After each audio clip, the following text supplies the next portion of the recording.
Hello my dear friends.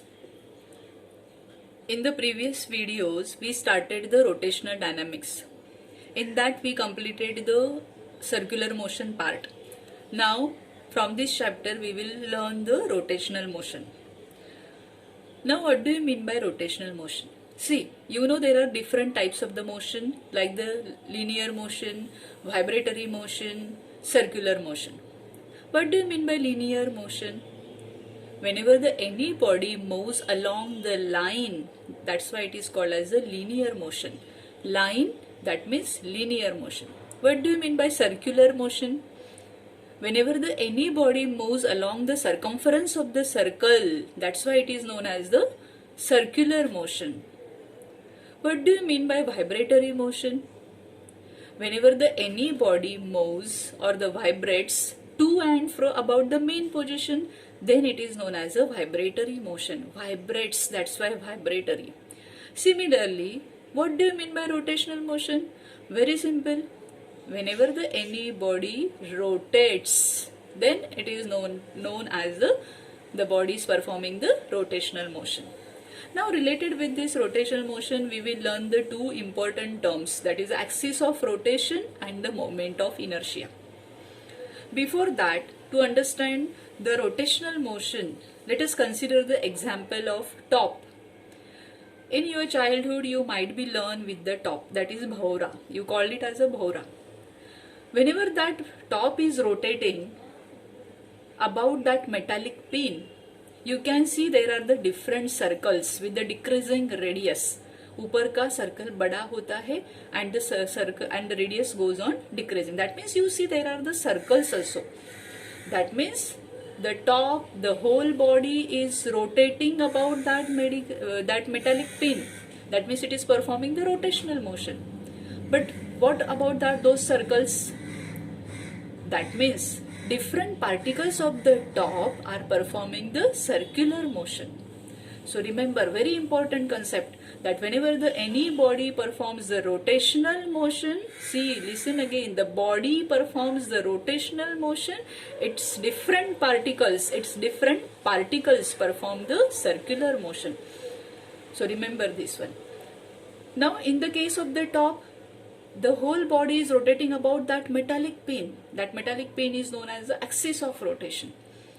See, in this case, the centers of all those circles, whatever you see, the centers of all those circles lie on this axis of rotation, that means on that metallic pin. Consider the other example, that is a ceiling fan. Whenever these blades, whenever this fan is switched on, the blades are performing the different particles of the blades are performing the circular motion, and the whole ceiling fan, that means the whole fan is rotating about that metallic rod. That means the whole ceiling fan is performing the rotational motion and its different particles are performing the circular motion, because you can see there are the circles. So in this case also, the metal rod is the axis of rotation. See, in both the cases we learn very important things about the rotational motion, that whenever any body performs the rotational motion, its different particles perform the circular motion. Now you know that whenever any body performing any particle is performing the circular motion, and if we consider the small part of that circle, it is just like the straight line.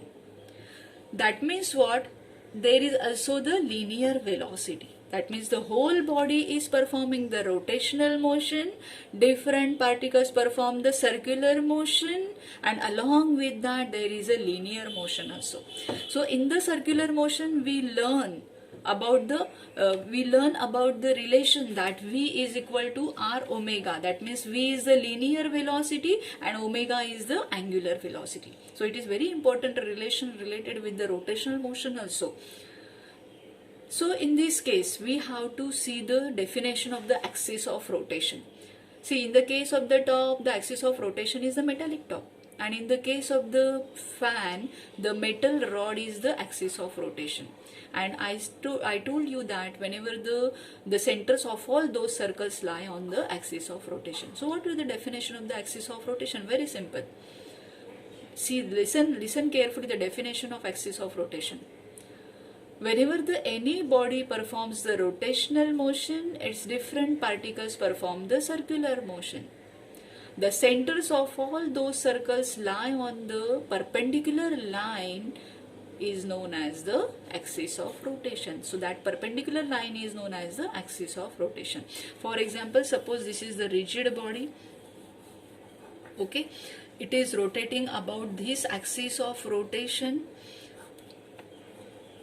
Okay, it's a different particles perform the circular motion. So this line is known as the axis of rotation. So I think all of you understood the definition of the axis of rotation. Remember that perpendicular line is the perpendicular to the plane of the body. Okay, we have shown here dotted because from the front view we cannot see this part. So we have to show this, always remember we have to show this with the dotted line. So this is about the axis of rotation. Now come to the term, very important term, that is the moment of inertia. Please write along with me. It can be written as m dot I dot and its symbol is the I. Okay, moment of inertia. Very important term related with the rotational dynamics. Now, suppose this is the rigid body. You know that any body is made up of the large number of the particles. N number of the particles. Suppose this body, rigid body, is rotating about this axis of rotation. So its angular velocity will be omega. Let us consider the different particles. Suppose this is the first particle having the mass m1. Consider this is the particle having the mass m2. In this way there are the n number of the particles. So suppose this is the nth particle. So let us consider its mass is the mn. If third particle, its mass will be m3, if fourth particle, its mass will be m4. In this way, we have, for the reference, we have considered the three particles. Now let us consider this particle m1 having the mass m1 is situated at a distance r1. It is a perpendicular distance from the axis of rotation. It is the second, suppose this second particle is situated at a perpendicular distance r2. This nth particle is situated at a perpendicular distance rn. In this way, we can write the explanation here. Consider the rigid body. Okay. Now, let us consider it is made up of the n number of the particles. So, let m1, m2 up to mn be the masses of the particles which are situated at a distances, perpendicular distances r1, r2, rn. See what are r1, r2, rn? These are the perpendicular distances from the axis of rotation. This term is very important while defining the moment of inertia. What is r1? Perpendicular distance from the axis of rotation. What is r2? Perpendicular distance from the axis of rotation. And these are the masses of the particles. Now let us take the product of this mass and square of this r1. See what product I am taking? Product of mass and the square of the perpendicular distance. Square of the perpendicular distance. Similarly, for the second particle also take the m2 r2 square. That means product of the mass and the square of its perpendicular distance. In this way, take the product of the nth particle also, that is mn rn square. Okay. Now add all these terms. So these terms, addition of all these terms is known as the moment of inertia.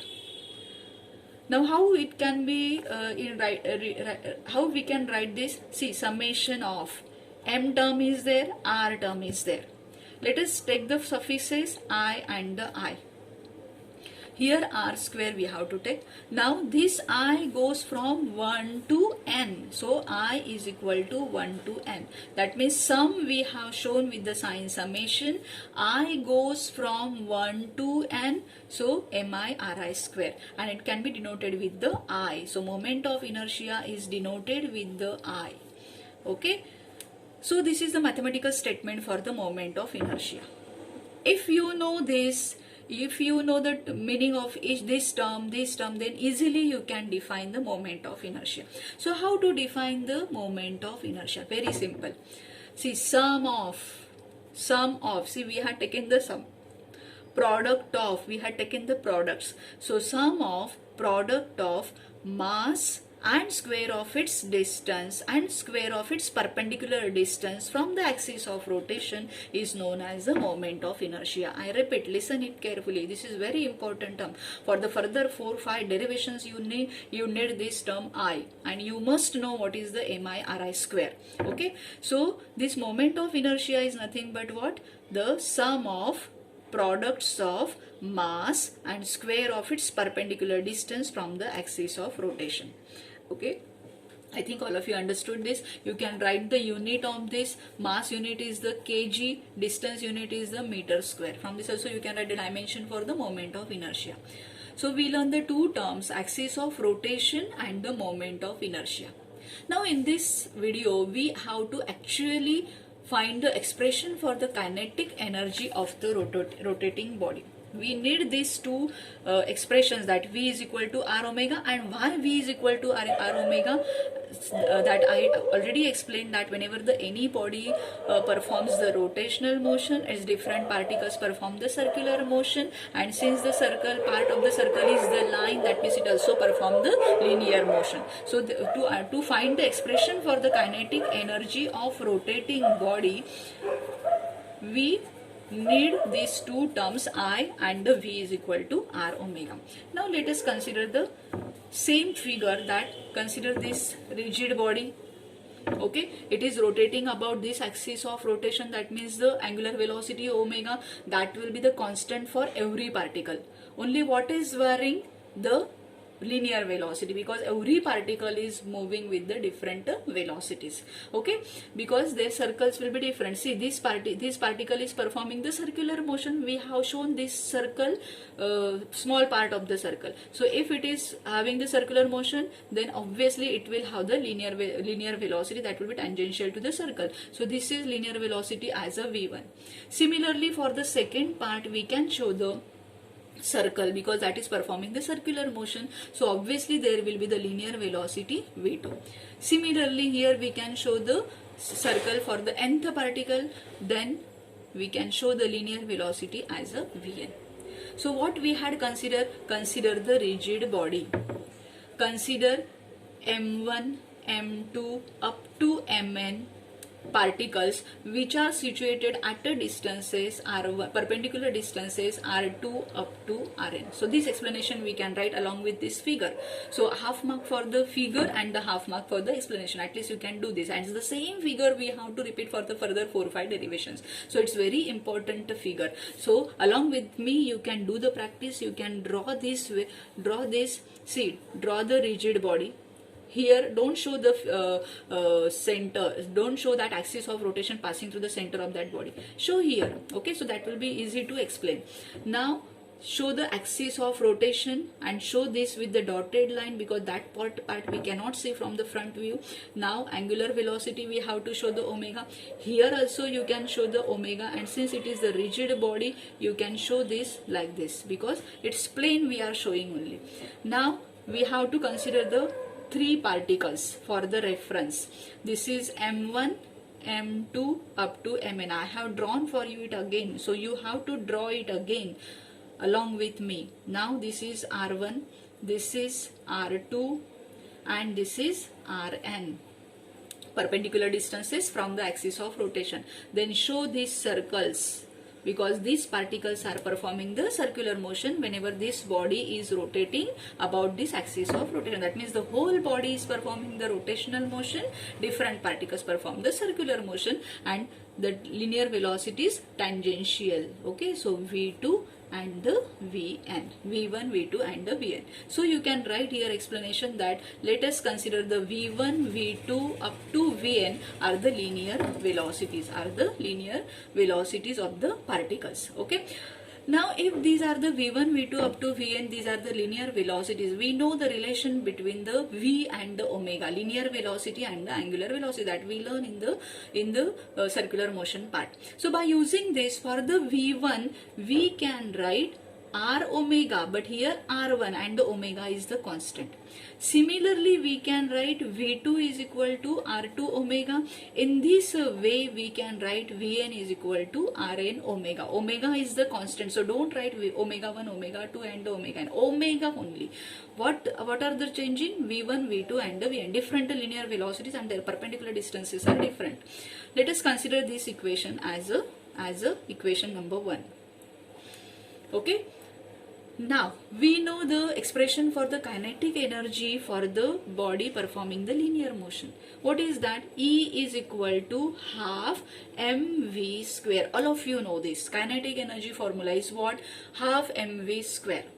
Now, the same expression we can apply for the first particle. So, let us consider E1 be the kinetic energy of the first particle, m1 is the mass of that particle, v1 is the linear velocity of that. Now, v1 by using this r1 omega, we can write 1/2 m1. v1 is what? r1 omega. Here v1 square. So, r1 square omega square.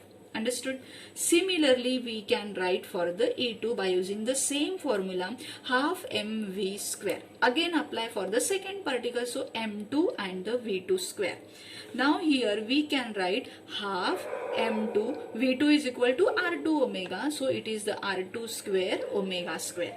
Similarly, in this way we can write for the E3, E4 in this way up to the nth particle. So it is En we can write as a 1/2 mn vn square, mv square, half mn rn square and the omega square. Now let us consider this kinetic energy expressions as a second equation. Okay. So we had written the two equations. First for the relation between the linear velocity and angular velocity. Second equations for the kinetic energy by using the basic formula 1/2 mv square. You can write that. Okay. Now, in this way, total kinetic energy we can obtain by adding all these terms.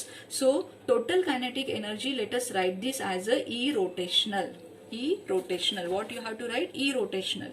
That is equal to E1 plus E2 plus up to En. Then add all these terms. So, we have to add all this. See, you can see there half is common. So, half. Again omega square common, so we will write at the end. Middle terms are the m1 r1 square, m2 r2 square. So let us write those terms, m1 r1 square plus m2 r2 square plus mn rn square, and the omega square is common to all terms. Now half. See now this term. See, this term is nothing but the moment of inertia, mi ri square. So we can write sum of m r square, I suffixes we have to give, we have to write. So I is equal to 1 to n. Now this is omega square. So this can be written as 1/2. This is nothing but the moment of inertia. So 1/2 I omega square. So the final expression we obtain here, the kinetic energy for the rotational body as a 1/2 I omega square. And you have to remember this formula because it is very important formula while solving the numericals also.